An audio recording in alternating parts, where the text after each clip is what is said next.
proud to join other mayors across the country to combat this epidemic of gun violence. I had an opportunity to meet the mayor of Las Vegas at a recent U.S. Mayor's Conference. I also talked with the mayor of Orlando. And one of the things I left that conference thinking, I've got to protect my city. I've got to do everything in my power to protect my city. And so I stay in very close contact with our police department. But also I'm learning that within our schools, how do we protect our schools? And so recently, working closely with our city council and our school department, we signed a joint resolution to think about safety and gun control in our schools. But more important, we're trying to be proactive in Framingham and not wait for something to happen. And yes, we're blessed to be in Massachusetts where we have stricter gun laws. And certainly we have done an exceptional job in maintaining safety, but we're not immune.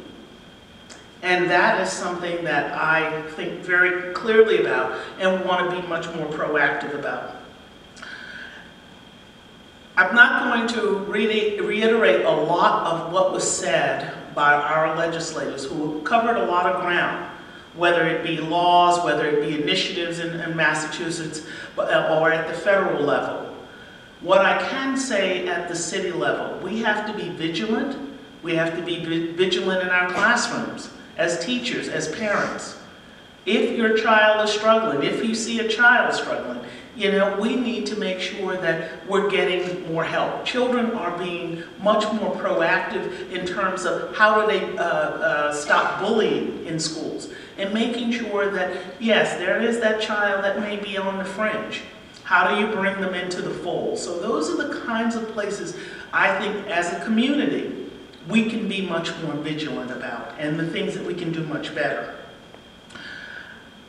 I sometimes think about this quote by Dr. Deshane Stokes, saying gun control hurts our freedom is a false argument, amounting to propaganda. Gun laws don't curtail freedom any more than speed limits or seat belts stop you from driving. But guns, like guns, we're just trying to save lives. And as you do, we want to make sure that people are thinking thoughtfully about what we do and not trying to take away guns from people, but being smart about how and when we need them and what types of guns are allowed in everyday life.